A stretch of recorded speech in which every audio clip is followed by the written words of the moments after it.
Boa tarde, meu nome é Tarsila Campanella, eu sou advogada especialista em direito da saúde. Eu atuo nessa área há mais de 10 anos, tenho um escritório especializado na área da saúde, né? São poucos advogados que atuam especificamente na área do direito da saúde. E aí eu vou até passar o meu contato, se alguém quiser ter mais informações, a gente tem um site que é o www.campanellaadvocacia.com.br. Lá você encontra mais informações sobre o que é o direito da saúde. Mas, basicamente, o direito da saúde é uma área do direito específica que trata de todas as ações envolvendo direitos dos pacientes, ou seja, acesso a medicamentos, a tratamentos, acesso à informação adequada, questões envolvendo erros, né, erros de diagnóstico, erro médico, enfim, todas essas questões envolvendo a área da saúde, tá? Então, hoje a gente vai falar um pouquinho sobre os direitos dos pacientes que têm o autismo, das crianças, também dos adultos, né? Então, toda pessoa que é diagnosticada com o transtorno do espectro autista, ela tem uma série de direitos, e esses direitos, eles foram instituídos por uma lei, tá? Poucas pessoas sabem disso. Então, existe uma lei hoje, uma lei federal, eu vou dar uma lida aqui, mas é a Lei 12.764 de 2012. E essa lei, ela institui a Política Nacional de Proteção dos Direitos da Pessoa com transtorno do espectro autista, tá? O que é importante saber? Primeiro que existe essa lei, porque poucas pessoas sabem que ela existe. Segundo ponto, entender que essa lei ela traz uma série de garantias que também estão na Constituição Federal, tá? E a primeira garantia é que toda a criança e todo ser humano, né, toda pessoa, a gente fala muito de criança porque hoje está mais em evidência, né? As crianças elas estão com o diagnóstico mais preciso, as pessoas que são adultas, às vezes elas demoraram para ter esse diagnóstico. E o espectro autista hoje ele também aumentou, né? O que está dentro do espectro. Então houve uma alteração na própria medicina. Mas de forma geral, o importante é que essas pessoas sejam tratadas com dignidade. A dignidade da pessoa humana é um direito fundamental que está previsto na Constituição Federal do Brasil. E essa lei ela vem ressaltar isso. Toda pessoa que é portadora, né, que é identificada como portadora do espectro autista, ela tem que ser tratada com dignidade. Outro ponto importante é ela tem que ter a proteção sobre qualquer tipo de abuso, né, qualquer tipo de exploração. Tem que ter o acesso a ações de serviços de saúde, dando que tanto o Estado quanto os meios privados, que seriam os planos de saúde, eles deem integral atenção e cuidados para essa pessoa que tem o autismo. O atendimento multiprofissional, e aí a gente está falando das terapias, né? Terapia ABA, Denver, terapias envolvendo aí, no caso, fonoaudiologia, psicologia, terapia ocupacional, alguns casos até de fisioterapia. Então, todas essas terapias multiprofissionais, elas estão garantidas por lei. Nutrição adequada, medicamentos, né? O acesso a medicamentos, as pessoas sabem muito por causa do SUS, né? Mas a pessoa que tem autismo, ela também precisa saber que ela tem reforçado isso na lei. Informações que auxiliem esse diagnóstico, né? E também o acesso à educação, ao ensino profissionalizante, ao mercado de trabalho, né? A inclusão ao mercado de trabalho e a previdência. É importante também que está na lei que a pessoa que que é diagnosticada com o transtorno do espectro autista, ela tem direito no ensino a um acompanhante especializado, tá? Isso está na lei.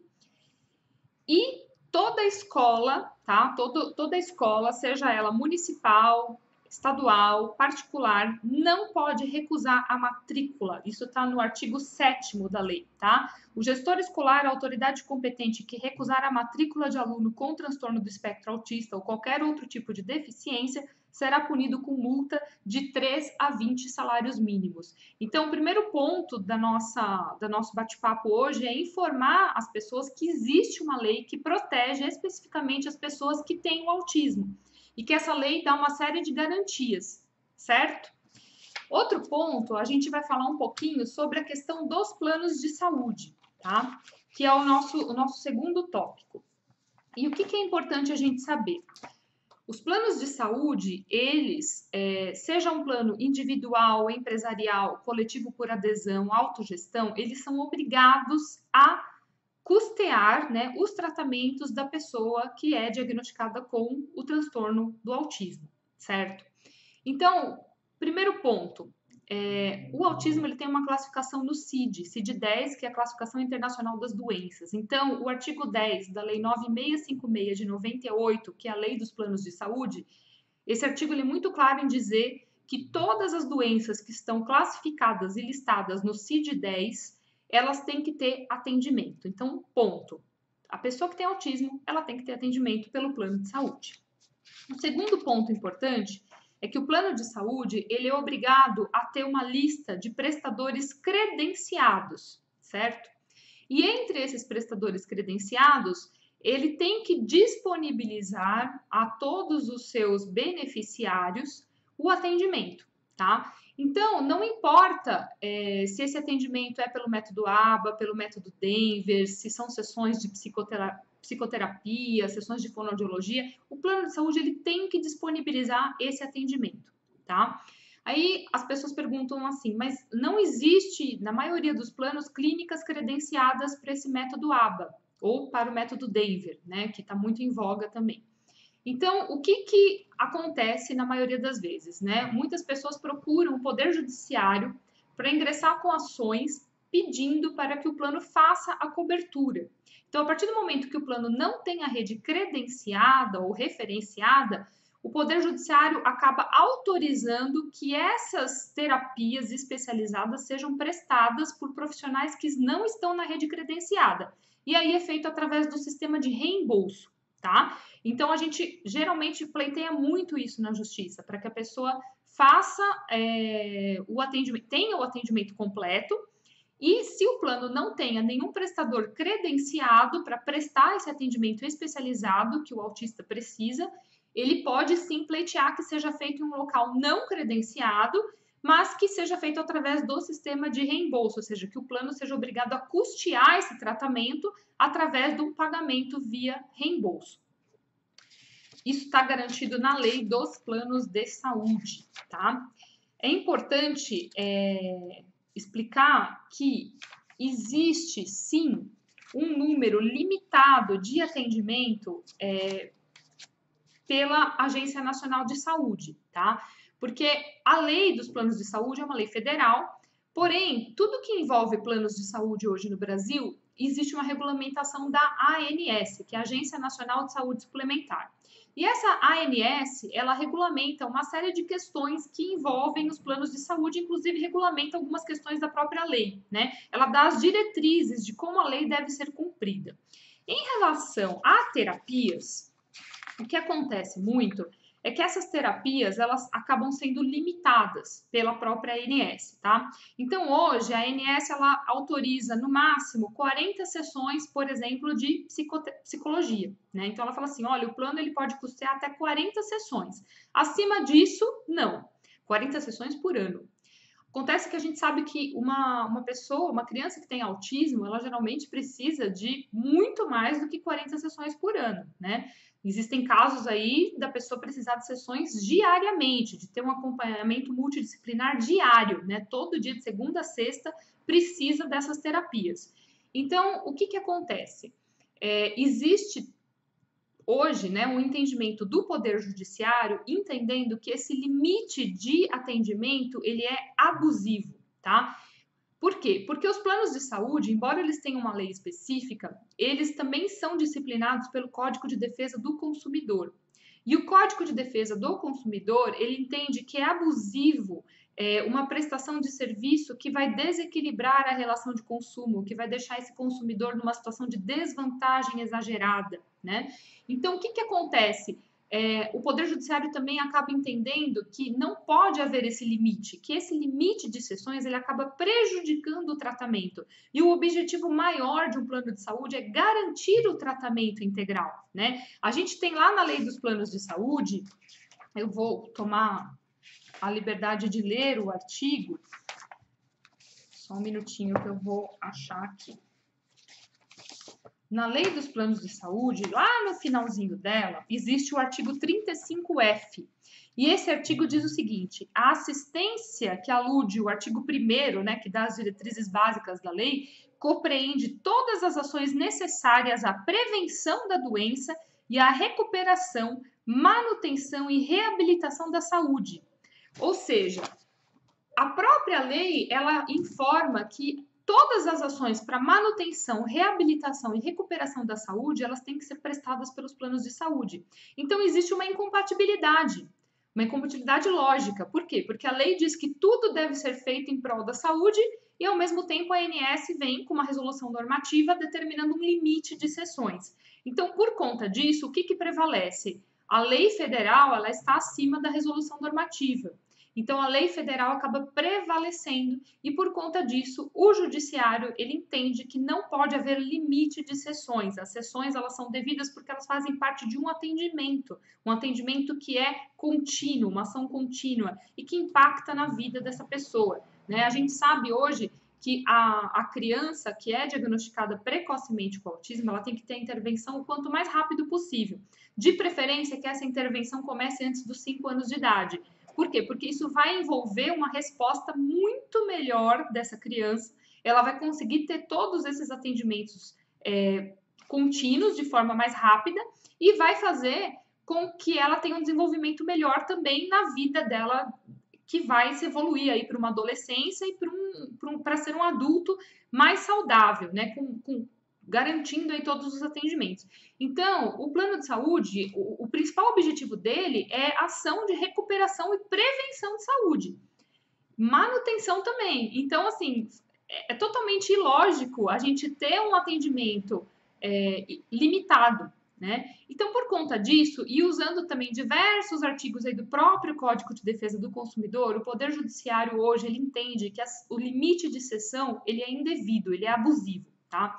Existe, inclusive, uma decisão da Justiça Federal que foi dada aqui num processo em São Paulo no ano de 2017, proibindo essa limitação de sessões, tá? Essa decisão, a gente não comenta muito ela porque ela foi passível de recursos, ainda não é uma decisão final transitada em julgado, mas já existe até um entendimento da própria Justiça Federal de que o limite de sessões é abusivo. E hoje a tendência de todo o Poder Judiciário é não limitar sessões, tá? E garantir o atendimento integral dessa criança, tá? Porque é um tratamento de saúde. Então, como qualquer tratamento de saúde, por exemplo, uma pessoa que tem um câncer e ela precisa fazer sessões de quimioterapia, não existe um limite. O plano ele não pode falar assim, você só pode fazer 40 sessões de quimioterapia. Não existe, tá? Então, do mesmo jeito, as sessões do tratamento do autismo é um tratamento contínuo, não pode haver limite, tá? É um tratamento de saúde.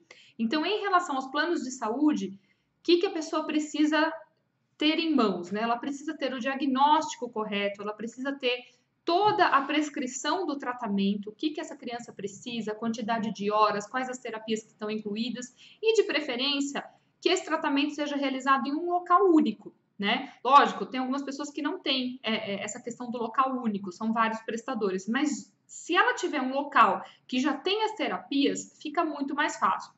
A tendência no futuro, aí, até com a quantidade de questões, né, na justiça envolvendo essa questão do autismo, a tendência no futuro é que os próprios planos de saúde façam o credenciamento das clínicas que são especializadas no método ABA e hoje também nesse método Denver, tá? Mas enquanto isso não acontece, as pessoas podem sim solicitar ao Poder Judiciário para que ele faça essa obrigatoriedade para que os planos consigam cobrir e dar esse atendimento aos beneficiários, certo? E o terceiro tópico que a gente vai falar é em relação ao SUS, ao Sistema Único de Saúde, tá? Por quê? Porque nem todas as pessoas têm planos de saúde. Muitas pessoas, elas dependem do Sistema Único de Saúde, que é o SUS, e que ele está lá na nossa... ele é um direito, né, que está lá previsto na nossa Constituição, que diz lá no artigo 196 da Constituição Federal que a saúde é direito de todos e dever do Estado, garantido mediante políticas sociais e econômicas que visem a redução do risco de doenças e de outros agravos e o acesso universal e igualitário as ações e serviços para sua promoção, proteção e recuperação, tá? Então, o que que acontece? O SUS, ele tem uma lei, que é a Lei 8.088 de 90, que ela vai dispor aí sobre as condições para promoção, proteção e recuperação da saúde. E o artigo 2º, né, ele repete que a saúde é direito fundamental do ser humano e o Estado tem que prestar e prover as condições indispensáveis ao seu pleno exercício, tá? O Estado ele tem que prover condições que assegurem o acesso universal e igualitário, tá? E o objetivo do SUS são as ações de promoção, recuperação e proteção da saúde, né?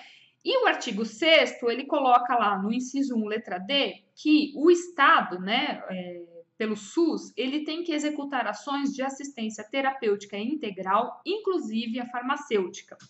Então, o que que isso significa? Que as pessoas que não têm planos de saúde, elas podem também solicitar o atendimento especializado dessa criança ou até do adulto pelo SUS, tá? O que que acontece? É mais difícil? Sem dúvida, tá? Toda ação que envolve Estado, ela é uma ação um pouco mais complicada, até por questões do próprio procedimento, né? O procedimento judicial envolvendo o Estado, ele é um pouco mais complexo do que um procedimento judicial envolvendo apenas um plano de saúde, que é uma questão privada, né? O SUS, ele é público. Então, obviamente, o Estado, ele tem outros mecanismos, né? O processo, ele é um pouco diferenciado, é um processo com uma tramitação mais lenta. Mas isso não exclui que o Estado preste a assistência. E como é que o Estado presta essa assistência especializada? Ele presta através também de seus colaboradores, tá? Para o SUS, a gente já não pede, né? Quando as pessoas tentam, falam assim, eu preciso desse atendimento especializado.